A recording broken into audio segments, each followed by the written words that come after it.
सबसे पहले मैं दिल्ली के बेटे, दिल्ली के इतिहास में सबसे लोकप्रिय मुख्यमंत्री अरविंद केजरीवाल जी, आम आदमी पार्टी के नेता, मेरे बड़े भाई और राजनीतिक गुरु अरविंद केजरीवाल जी का धन्यवाद करना चाहती हूँ कि उन्होंने मुझ पर भरोसा किया और मुझे इतनी बड़ी जिम्मेदारी सौंपी, दिल्ली के लोगों की देखरेख की जिम्मेदारी सौंपी। लेकिन आज मैंने मुख्यमंत्री के तौर पे शपथ ग्रहण जरूर किया है, लेकिन ये मेरे लिए, हम सब के लिए एक बहुत भावुक क्षण है जब अरविंद केजरीवाल जी दिल्ली के मुख्यमंत्री नहीं हैं। अरविंद केजरीवाल जी वो व्यक्ति हैं जिन्होंने पिछले 10 सालों में दिल्ली की तस्वीर को बदल डाला, जिन्होंने पिछले 10 सालों में दिल्ली की आम लोगों की जिंदगी को बदल डाला। अरविंद केजरीवाल जी वो व्यक्ति हैं जिन्होंने दिल्ली में रहने वाले एक आम इंसान का, एक गरीब इंसान का दर्द समझा, उनके रोज रोज का संघर्ष समझा। उन्होंने समझा कि एक आम परिवार के लिए किस तरह से अपना घर चलाना मुश्किल होता है। अरविंद केजरीवाल जी वो व्यक्ति हैं जिन्होंने दिल्ली वालों को फ्री बिजली दी, 24 घंटे बिजली दी। अरविंद केजरीवाल जी वो व्यक्ति हैं जिन्होंने दिल्ली के सरकारी स्कूलों में पढ़ने वाले बच्चों का भविष्य बदल डाला, उनको जिंदगी में एक नया अवसर, आगे बढ़ने का अवसर दिया। अरविंद केजरीवाल जी वो व्यक्ति हैं जिन्होंने दिल्ली की महिलाओं को शिक्षा में, रोजगार में आगे बढ़ने का मौका दिया, फ्री बस यात्रा देके।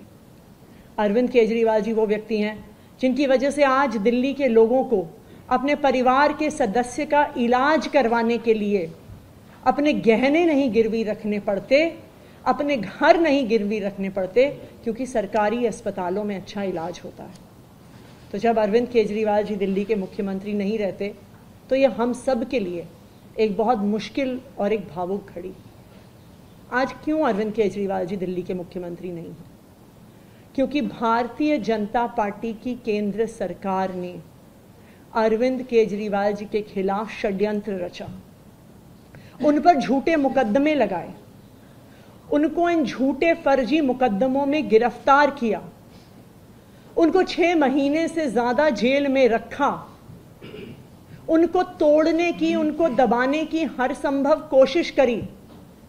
लेकिन अरविंद केजरीवाल जी टूटे नहीं, अरविंद केजरीवाल दबे नहीं। अरविंद केजरीवाल जी को सुप्रीम कोर्ट ने जमानत दी, एक ऐसे कानून में जमानत दी जिसमें पीएमएलए में जमानत मिलना लगभग असंभव होता है, और सुप्रीम कोर्ट ने ना सिर्फ उन्हें बेल दी, बल्कि बेल देते हुए केंद्र सरकार के मुंह पे तमाचा मारा और कहा कि अरविंद केजरीवाल जी की गिरफ्तारी एक दुर्भावना के तहत हुई थी। ये कहा कि केंद्र सरकार की एजेंसी सीबीआई, ईडी पिंजरे में बंद एक तोते की तरह हैं जो सिर्फ अपनी मालिक की आवाज में बोलती हैं। हो सकता है कि कोई और नेता होता तो उनके लिए अदालत का यह फैसला काफी था और वो तुरंत जाके मुख्यमंत्री की कुर्सी पे बैठ जाते। लेकिन अरविंद केजरीवाल जी ने इस देश की राजनीति में एक ईमानदारी और नैतिकता की मिसाल कायम करते हुए मुख्यमंत्री की कुर्सी से इस्तीफा दे दिया।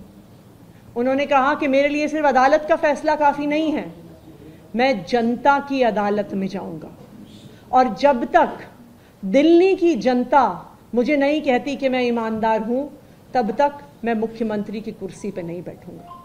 मुझे नहीं लगता कि इस देश के इतिहास में या शायद इस दुनिया के इतिहास में ऐसा कोई नेता रहा होगा, ऐसी ईमानदारी और नैतिकता की मिसाल रही होगी जो आज अरविंद केजरीवाल ने देश और दुनिया के सामने रखी है।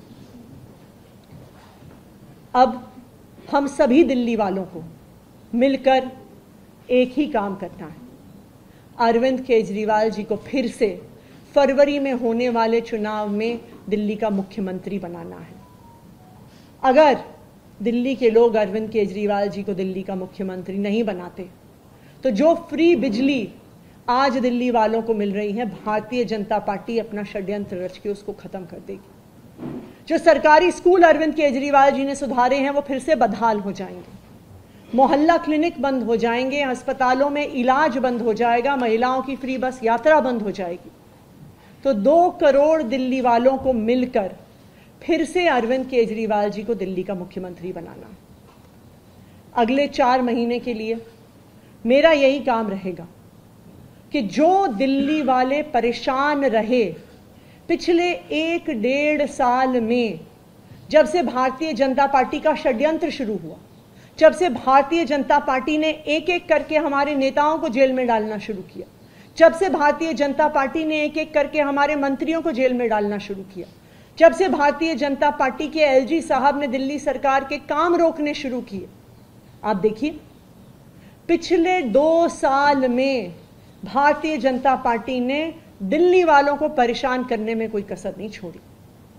जब से अरविंद केजरीवाल जी जेल गए, दिल्ली वाले भी परेशान हुए। भारतीय जनता पार्टी ने दिल्ली वालों के पानी के बिल हम ठीक करना चाहते थे, उन्होंने उस काम को रोक दिया। भारतीय जनता पार्टी ने जो सड़क के रिपेयर के काम है वो रोक दिए। भारतीय जनता पार्टी और उनके एलजी साहब ने अस्पताल में मिलने वाली दवाइयां रोक दी, अस्पताल में और मोहल्ला क्लिनिक में टेस्ट रोक दिए, दिल्ली से कूड़ा उठना रुक गया।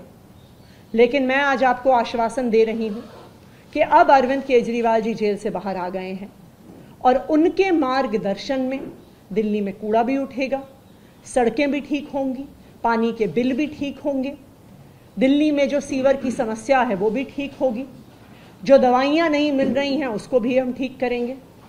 मैं दिल्ली वालों को यह आश्वासन देना चाहती हूं कि अब अरविंद केजरीवाल जी जेल से बाहर हैं, भारतीय जनता पार्टी का कोई भी षड्यंत्र हम सफल नहीं होने देंगे। Thank you.